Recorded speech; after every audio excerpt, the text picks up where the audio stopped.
अध्याय 3 अथ विग्रह। अब आरंभ करते हैं विग्रह संदर्भ।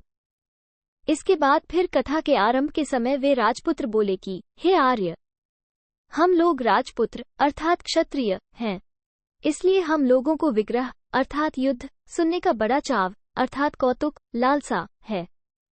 ये सुनकर विष्णु शर्मा जी बोले कि जो अर्थात विग्रह आप लोगों का रुचिकर है वही मैं वर्णन करता हूँ। अब आप लोग विग्रह का वर्णन सुनिए, जिसका पहला श्लोक ये है।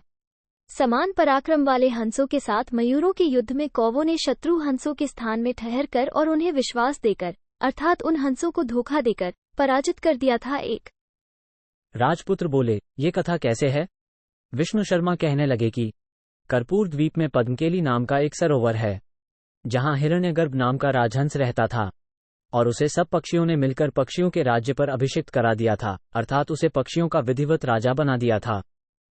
क्योंकि यदि कोई अच्छा राजा प्रजा का नेता अर्थात रक्षक नहीं हो तो प्रजा बिना मल्लाह के नाव के समान ही इस अथाह संसार सागर में डूब जाती है। 2 और भी राजा प्रजा की रक्षा करता है और वह प्रजा भी राजा को कर देकर उसे बढ़ाती है, परंतु बढ़ाने की अपेक्षा से प्रजा की रक्षा करना ही अधिक श्रेष्ठ है, क्योंकि उसके अभाव में अर्थात ठीक ठीक रक्षा नहीं करने से जो वस्तु अर्थात धन आदि है वो भी नहीं होने के समान ही हो जाती है, और राजा के बिना प्रजा की कोई भी वस्तु सुरक्षित नहीं रह सकती है। अतः राजा का कार्य बहुत ही गौरवपूर्ण है। 3 कुछ काल के बाद एक समय वो राजहंस बहुत विस्तृत कमल की शैया पर अपने परिवार के साथ सुख से बैठा था कि उसी समय किसी देश से आकर दीर्घमुख नामक एक बगुला प्रणाम कर बैठ गया।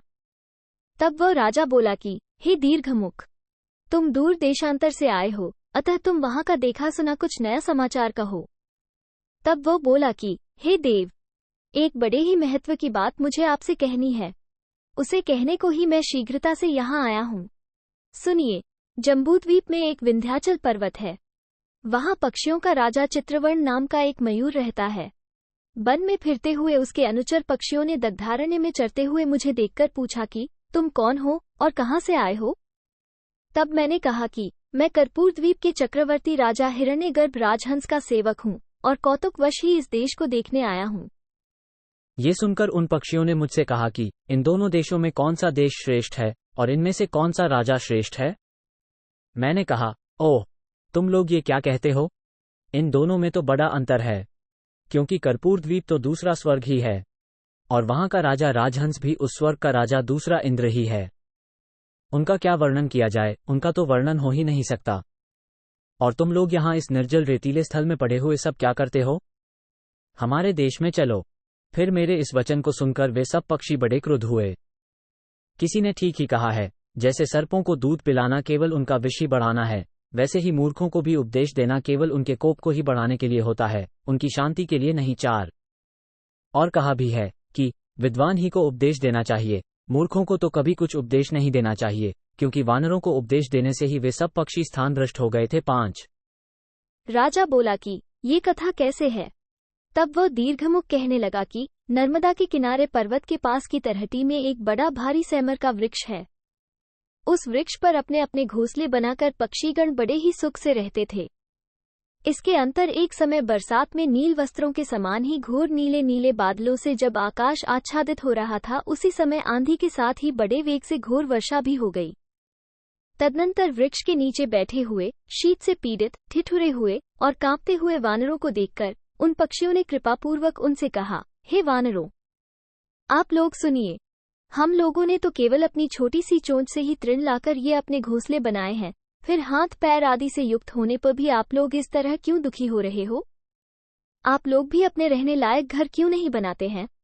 ये बात सुनकर वानरों ने क्रोधित होकर मन ही मन विचार किया कि अहो, वायु और वर्षा के कष्टों से रहित घोंसलों में रहने के कारण ही ये सुखी पक्षी लोग हमारी निंदा करते हैं।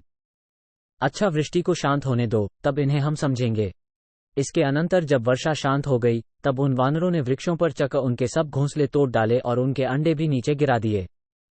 इसलिए मैं कहता हूं कि विद्वानों ही को उपदेश देना चाहिए, मूर्खों को नहीं। इत्यादि। राजा बोले कि फिर उन पक्षियों ने क्या किया? तब वो बगुला बोला कि फिर उन पक्षियों ने क्रोध से कहा कि उस राजहंस को किसने राजा बनाया है? तब मैं भी बड़े क्रोध से बोला कि तुम्हारे इस मोर को भी किसने राजा बनाया है? ये सुनकर वे सब मुझे मारने लगे। तब मैंने भी अपना पराक्रम दिखाया और मैंने भी उनको खूब मारा। क्योंकि अपने अपमान से और जगह तो पुरुषों का क्षमा ही भूषण है, जैसे स्त्रियों का भूषण लज्जा है, उसी तरह पुरुषों का भी स्वपराभवातिरिक्त समय में क्षमा ही भूषण है। परंतु अपमान होने पर तो पुरुष का पराक्रम ही भूषण है, जैसे स्त्रियों का रति के समय धृष्टतापूर्वक अनेक प्रकार से रति क्रीड़ा करना ही भूषण अर्थात शोभादायक है। 7।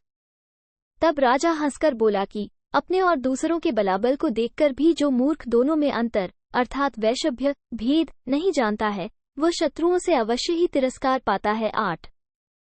और भी चीते का चमड़ा ओढ़कर एक मूर्ख गधे ने बहुत दिनों तक पराए खेतों में यथेच्छ धान्य खाया, परंतु वो केवल अपने अनवसर बोलने के ही दोष से मारा गया। 9। तब बगुले ने पूछा, ये कथा कैसे है? राजा कहने लगा कि हस्तिनापुर में विलास नाम का एक धोबी रहता था। उसका गधा बहुत बोझ ढोने से दुर्बल होकर मरनासन हो गया था। तब उस धोबी ने उसे चीते की खाल ओढ़ाकर वन के समीप अन्न के किसी खेत में छोड़ दिया। तदनंतर दूर से ही उसे देखकर व्याघ्र जानकर खेतों के स्वामी लोग शीघ्र भाग जाते थे। कुछ काल के बाद एक समय कोई अन्न का रक्षक धूसर अर्थात मटमैले धूमिल रंग के कंबल से अपने शरीर की रक्षा करके अर्थात कंबल ओढ़कर धनुष बाण हाथ में लेकर बाण चढ़ाकर नीचे काया करके अर्थात छिप करके एकांत में बैठ गया और इच्छा पूर्वक अर्थात भर पेट अन्न खाने से अत्यंत बलवान और पुष्ट शरीर वाला वो गधा, ये भी कोई गधा ही है, ऐसा जानकर ऊंचा शब्द करता अर्थात रैंकता हुआ उसके सन्मुख दौड़ा। तब धान के रक्षक ने गधे के चीत्कार शब्द से निश्चय करके ये जान लिया कि ये गधा ही है और उसी समय उसे सहज ही बाण से मार गिराया। इससे मैं कहता हूं कि चिरकाल से खेतों में चरता हुआ वो गधा बोलने से ही मारा गया इत्यादि।